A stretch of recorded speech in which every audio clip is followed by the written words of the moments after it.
अभी गुज़िश्ता एक हफ़्ते से जो मैं सूरत हाल देख रहा हूँ, यहाँ पे MPA, MNA और सेनेटर्स के कहने पर तकसीम किया जा रहा है राशन और टेंटें, और बाकी जो हकदार हैं, जो वल्नरेबल लोग हैं, जो डिज़र्विंग पीपल हैं, उनको कुछ भी नहीं मिल रहा। वफाक में 37-38 अरब रुपए जो है 25-25 हज़ार रुपये के हिसाब से हर ख़ानदान को, हर मुतासरा ख़ानदान को देने के लिए ऐलान किया है। लेकिन बदकिस्मती से, जैसे कि जहाँ की आपने देखा है, बलूचिस्तान में हमेशा यही सूरत हाल रही है कि आसमान से घिरा खजूर में अटका।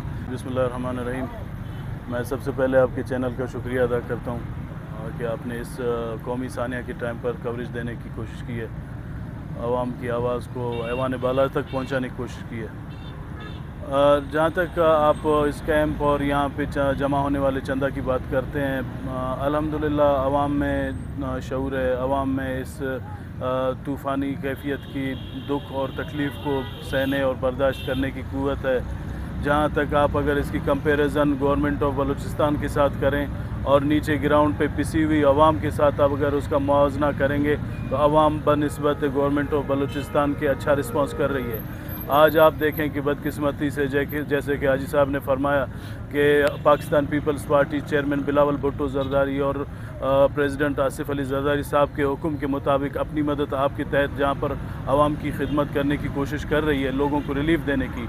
और इसी तरह जैसे कि इन्होंने आपको फरमाया कि वफाक में 37-38 अरब रुपए जो है 25-25 हज़ार रुपये के हिसाब से हर ख़ानदान को, हर मुतासरा ख़ानदान को देने के लिए ऐलान किया है। लेकिन बदकिस्मती से, जैसे कि जहाँ की आपने देखा है, बलूचिस्तान में हमेशा वफाक ने तो चेयरमैन बिलावल भुट्टो साहब ने या शहबाज शरीफ साहब ने तो यहाँ पे आवाम को रिलीफ देने की कोशिश की, मगर सूबाई हुकूमत ख्वाब खरगोश में सोई हुई है। और आवाम इस कौमी सानिया, यहाँ पे इंसानी अलमिया जानम लेने वाला है और इसमें आवाम करीबुल मर गए।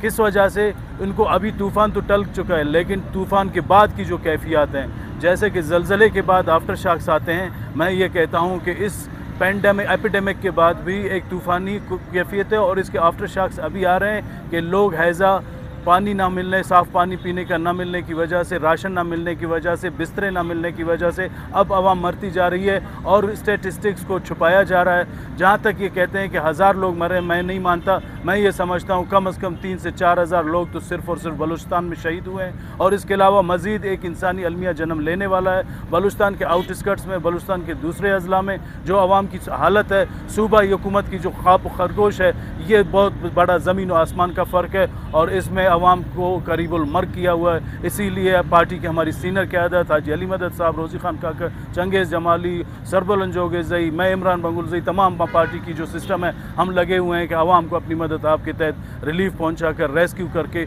कम से कम इतना करें कि उनको इस तूफ़ानी सूरत हाल से निकाला जा सके। सर, अभी तक आप लोगों ने कितने घर तक राशन पहुँचाया, कितने बंदों तक? अब तक अल्हम्दुलिल्लाह मैंने पहले ही दिन, जब very next day of this flooding situation, मैंने तकरीबन 3 गाँव को रेस्क्यू किया और ज़बरदस्ती लड़ के डिप्टी कमिश्नर मस्तंग और डिप्टी कमिश्नर कोयटा से कुछ सामान लिया है। अब तक अल्हम्दुलिल्लाह हम लोगों ने कोई अब एक अंदाज़ा नहीं बता सकते, जैसे कि हमने 100-125 जोड़े कपड़ों के जमा किए हैं, जेंट्स के 100-60-70 जोड़े लेडीज़ के जमा किए हैं। इसी तरह हमने चंदे घरों का राशन एक अप्रोक्सीमेट है, क्योंकि हमें सबसे ज़्यादा ज़रूरत है राशन की, हमें सबसे ज़्यादा ज़रूरत है कैश की, हमें सबसे ज़्यादा ज़रूरत है कपड़ों की जो पहनने के काबिल होंगे।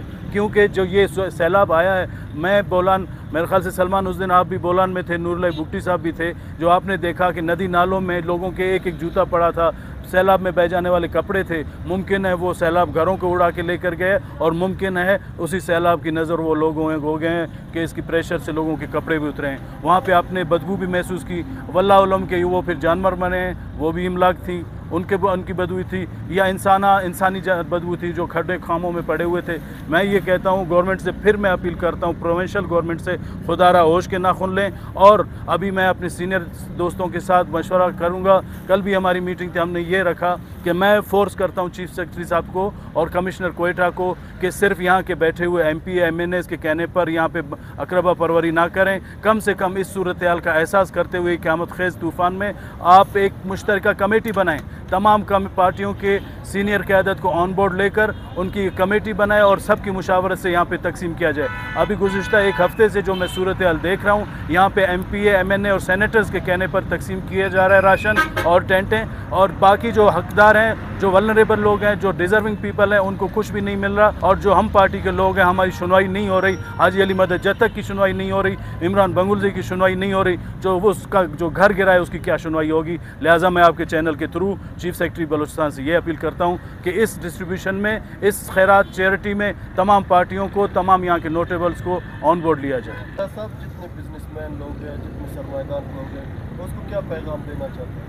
जी अल्हम्दुलिल्लाह, पहले तो बिज़नेस कम्युनिटी से बहुत सारे लोगों ने हमारे साथ रब्ता किया है। इवन कि हमारे साथ सिविल सर्विसेज के लोगों ने भी रब्ता किया है कि हम आपके पाकिस्तान पीपल्स पार्टी के इस कैंपिंग के ज़रिए ही आवाम की मदद करना चाहेंगे। उन्होंने ख़ुद से इस ख्वाहिश का इज़हार किया है। इसके अलावा ये निस्बतन तलब रसद के अलावा हिसाब से बहुत कम है।